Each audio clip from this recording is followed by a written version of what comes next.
बिस्मिल्लाहिर्रहमानिर्रहीम। Exercise 8A D2 math 7th edition, exercise 6A APS class 7th। ये exercise 8A congruency की हम कर रहे थे। इसका क्वेश्चन नंबर 4 है, are the following pairs of triangles congruent. अब आप ये सवाल में फ़र्क देखें। पहले ये जो सवाल होते थे उसमें क्वेश्चन में दिया होता था कि EFGH is congruent to LMNO। ये सवाल में दिया होता था कि ये दोनों आपस में कॉन्ग्रुएंट हैं, चाहे वो ट्राइंगल्स हों चाहे वो क्वाड्रिलेटरल्स हों। लेकिन अब इस क्वेश्चन में आप देखें कि वो ये कह रहा है कि क्या ये ट्राइंगल्स कॉन्ग्रुएंट हैं। वो पूछ रहा है, वो बता नहीं रहा। इसलिए इसको हम दूसरी तरह से हैंडल करेंगे। हमें ये पता है कि दो ट्राइंगल्स जब कॉन्ग्रुएंट तब होते हैं जब वो हर तरह से एक दूसरे से बराबर हों, यानी उनके सारे एंगल्स बराबर हों और उनकी सारी साइड्स की लेंथ्स बराबर हों। तो इफ सो कि अगर वो कॉन्ग्रुएंट हैं, explain your answer and write down the statement of congruence. If not, explain your answer. कि अगर वो कॉन्ग्रुएंट है तब भी स्टेटमेंट लिखें, और अगर वो कॉन्ग्रुएंट नहीं है यानी बराबर नहीं है तो तब भी आप बताएं कि इसका क्या रीज़न है। तो इस क्वेश्चन नंबर 4 में ये पहला पार्ट आप देखें क्वेश्चन में ये नहीं कहा कि is triangle ABC congruent to triangle PQR। Question में कुछ भी नहीं लिखा। तो हमने पहले देखना है कि कॉरस्पॉन्डेंस निकालनी है कि A Q के साथ मिलता है, P के साथ मिलता है, R के साथ मिलता है, किसके साथ मिलता है। फिर हमने इनकी कॉरस्पॉन्डेंस निकालनी है। सबसे पहले जब ट्राइंगल में इस ट्राइंगल को देखने आए जो पहले दिया हो, जब दो एंगल्स दिए हों तो तीसरा आपने खुद ब खुद निकाल लेना है। ये 90 का एंगल है, ये 36.9 है। तो आपको पता है टोटल एंगल्स ट्राइंगल के 180 डिग्री होते हैं। 180 में से 90 माइनस करें, 36.9 माइनस करें तो आपके पास 53.1 आ जाती है डिग्री। इसी तरह आप दूसरे ट्राइंगल में देखें, इसमें भी एक 90 डिग्री का एंगल है, एक 36.9 का है। तो तीसरा एंगल खुद ब खुद 53.1 डिग्री हो जाता है। अगर तो क्वेश्चन में ये कहा होता कि is ABC triangle congruent to PQR triangle, तो मैं P पे A लिख लेती, Q पे B लिख लेती, R पे C लिख लेती। लेकिन इन्होंने नहीं बताया हुआ। मुझे ये खुद पता चलाना है कि क्या P A के साथ है, Q B के साथ है या R C के साथ है। ज़रूरी नहीं है कि ये हर इस सवाल में जब तक क्वेश्चन में ना बताया हो। तो आपने एंगल्स से देखना है। क्यों? सबसे पहले हर चीज़ एंगल्स से देखनी है। अब देखें A पे 36.9 है ना, तो मैं P पे A लिख लूँगी क्योंकि P पे भी 36.9 डिग्री है। ये लिख लेने से सवाल आसान हो जाता है। अब B पे 90 डिग्री है तो Q पे भी 90 डिग्री है, तो मैं इस पे B लिख लूँगी और इसको एनसर्कल कर लूँगी। C पे 53.1 है और R भी हमारा 53.1 है, तो ये मैं C लिख लूँगी। अब इनमें से कोई एक एंगल भी फ़र्क होता, दो कॉरस्पॉन्डिंग एंगल डिफरेंट होता, चाहे यही 54 होता, तो मैंने उसी वक्त कह देना था कि ट्राइंगल्स कॉन्ग्रुएंट नहीं हैं क्योंकि एंगल्स सेम नहीं हैं। लेकिन अब चूंकि ट्राइंगल्स से एंगल सेम आ गए हैं, तो अब मुझे फिर दूसरी क्या चीज़ देखनी है, और मैंने ये कॉरस्पॉन्डेंस भी निकाल ली है। वो मैंने इस एंगल्स से निकाली है। AB यानी ट्राइंगल ABC इस अगर हम कॉन्ग्रुएंसी निकालेंगे तो PQR से निकालेंगे। अब अगर यहाँ एंगल्स डिफरेंट जगह पे होते तो शायद ABC की कॉरस्पॉन्डेंस हम QRP से भी निकाल सकते थे, लेकिन ये PQR ही हमारा ट्राइंगल। अब हमारे एंगल सेम हो गए हैं, तो अब हम साइड्स देखेंगे कि क्या बराबर हैं। अब ये देखें, A से B जा रही है जो लाइन, वो 4 सेंटीमीटर है। ठीक है, तो अब हम इस दूसरे ट्राइंगल में देखेंगे जो हमने लिखे हैं, इसके पॉइंट्स लिखे हैं, वो उसमें AB का आ रहा है, वो ABPQ पे आ रहा है, वो भी 4 सेंटीमीटर है। तो ये बराबर है, हो गई है।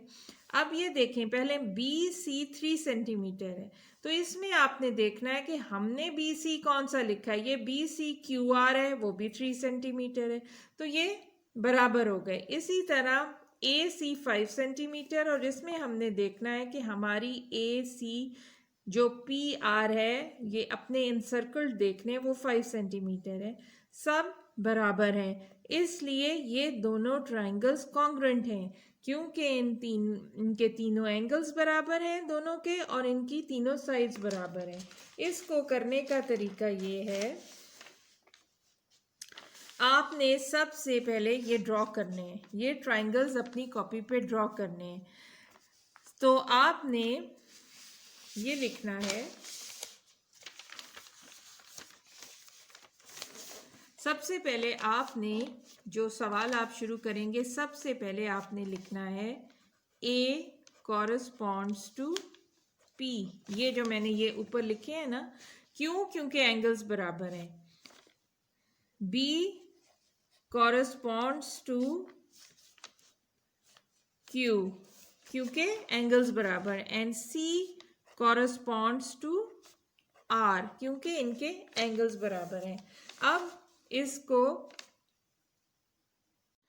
इसके साथ अगर आप आगे ये भी लिख लें, since angle A is equal to angle P. क्यों कॉरस्पॉन्डेंस है? क्योंकि एंगल ए एंगल पी के बराबर है। मैंने डायग्राम से आपको सिखा दिया है, अब इसको कॉपी पे करना कैसे करना है प्रोजेक्ट, वो बता रही हूँ।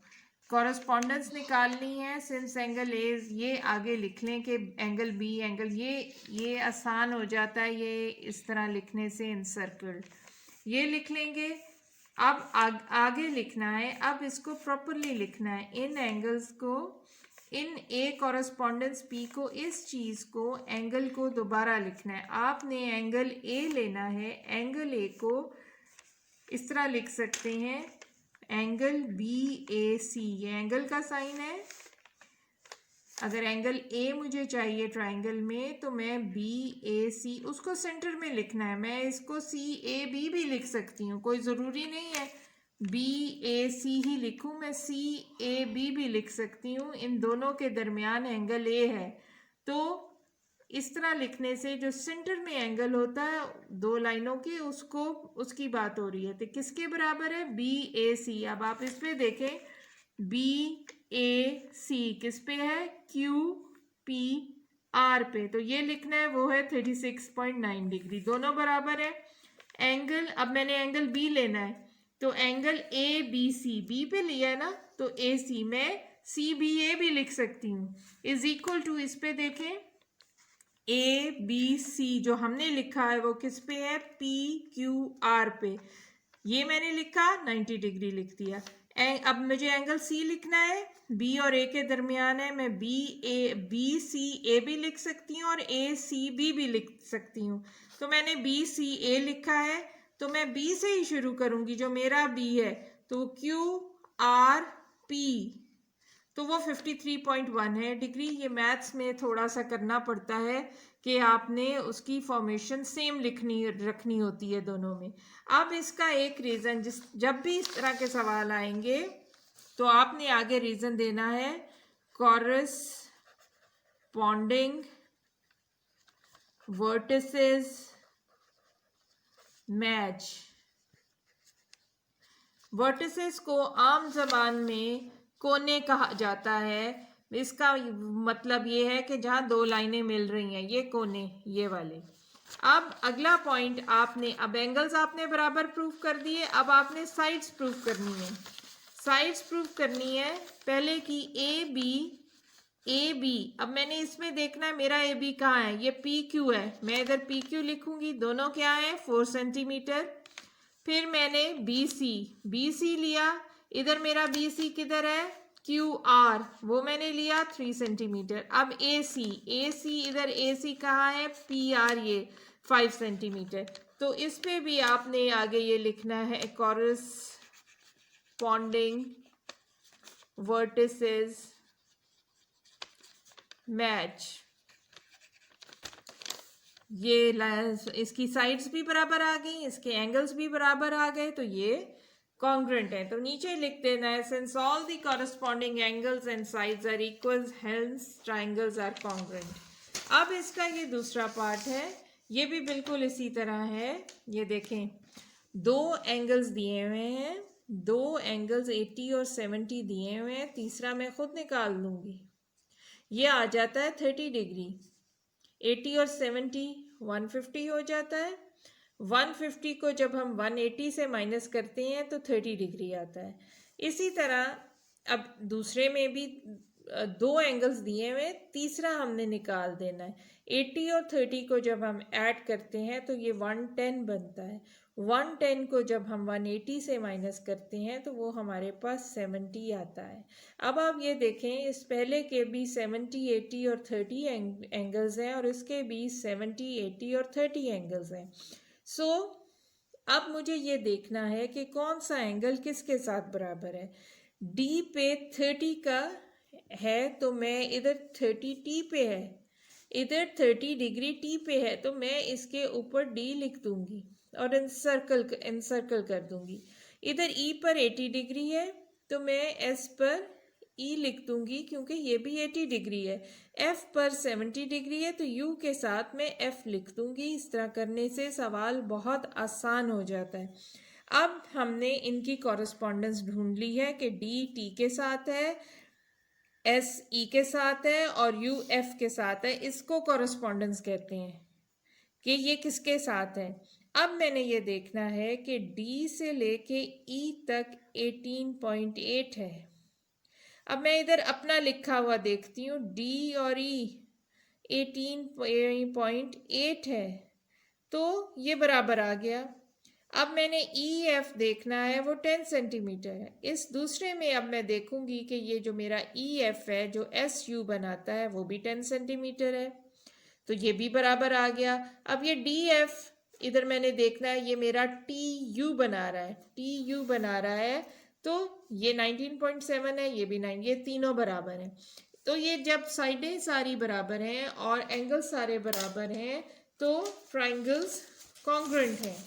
इसको भी करने का तरीका बिल्कुल उसी तरह करना है। पहले आपने कॉरस्पॉन्डेंस ढूंढनी है। ये देखें, ये कॉरस्पॉन्डेंस है, आपने लिखना है D corresponds to T. Reason आपने देना है since angle D is equal to angle T, ये रीजन देना है।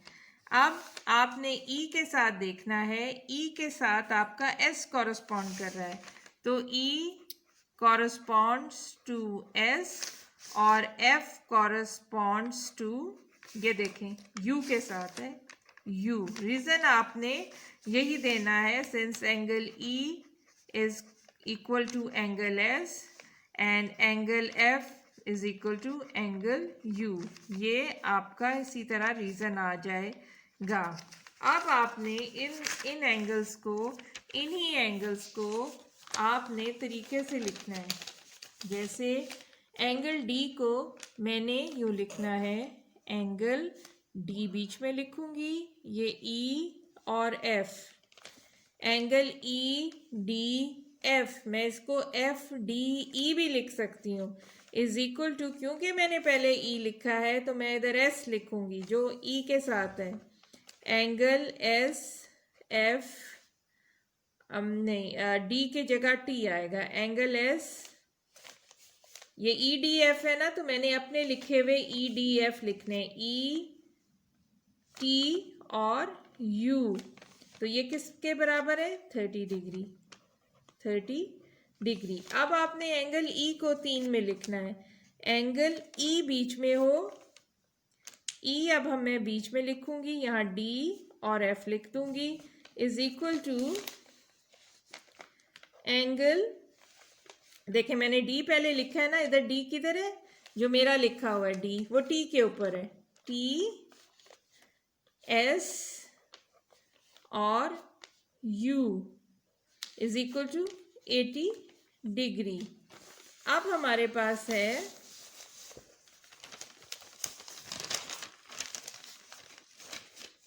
अब ये एफ एंगल लिखना है, तो एंगल एफ मैंने बीच में डालना है, जो मर्जी D, E F D is equal to, इधर देखेंगे ई एफ डी कहाँ है, ये एस यू और टी पर है, is equal to S U और टी है, इज इक्वल टू 70 डिग्री। ये हमारे पास एंगल्स आ गए, ये सारे बराबर हैं, इसका वही लिखना है। रीजन कॉरस्पॉन्डिंग वर्टिसेस यानी कोने, कॉर्नर्स आर सेम।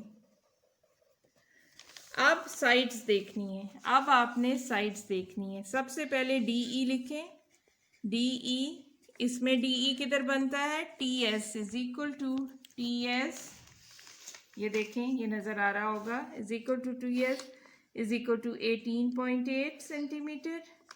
अब ई एफ लिखें, E F is equal to, E F इधर देखें किधर है, S U, S U is equal to 10 centimetre, दोनों बराबर हैं। अब डी एफ, डी एफ इधर देखें, डी एफ किधर है, टी एस पे, is equal to T S is equal to D F is equal to T, D F is equal to T U, sorry T U is equal to 19.7 centimetre. E F is, ठीक है ये आ गया, ये भी बराबर आ गए। यही वाला आपने लिखना है इसके नीचे, कॉरस्पॉन्डिंग वर्सेस आर सेम। लिखें since all corresponding angles and sides are equal, hence triangles are congruent। ये आपका रीज़न हो गया जो आपने एक्सप्लेन करने को लिखा। अब ये देखें पार्ट सी में ये जाहिर हो रहा है, देखें ये 70 और 65, 70 और 65 ये एंगल्स बराबर हैं, ये तीसरा एंगल 45 होगा। अब ये अकल कह रही है कि ये एक बड़ा है, ये एक बड़ा छोटा है। This triangle is bigger than the first one. कॉन्ग्रेंसी में ये नज़र आ रहा है कि ये बड़ा है, इसलिए जब ये एंगल्स बेशक सेम है, all the angles are same but the all the sides are not same, hence these angles are not congruent। ये नज़र आ रहा है। और वैसे भी देखें इसकी इन्होंने एक साइड दी है, जब ये वाली साइड दी है, अगर मैं इसके साथ मिलाऊं, L is 65 तो इधर X के साथ मैं L लिख दूंगी, M is 70 तो Y के साथ मैं M लिख दूंगी, और N is 45 तो Z के साथ मैं N लिख दूंगी। ये तो आ गए बराबर। लेकिन आप ये देखें LM, इधर LM नहीं दिया हुआ, इधर दिया, इधर LM दिया हुआ है, लेकिन ये बड़ा है। सो आपने इसका रीज़न ये देना है, इसमें आप लिखेंगे all the angles are same but triangle number 2 is bigger in size, hence these triangles can not be same, so they can not be congruent. तो ये आपका सवाल इधर ही ख़त्म हो जाएगा। अगर आप चाहें तो मैं लिख सकती हूँ, all the corresponding angles are same but the second triangle is bigger than the first one, hence the triangles are not congruent।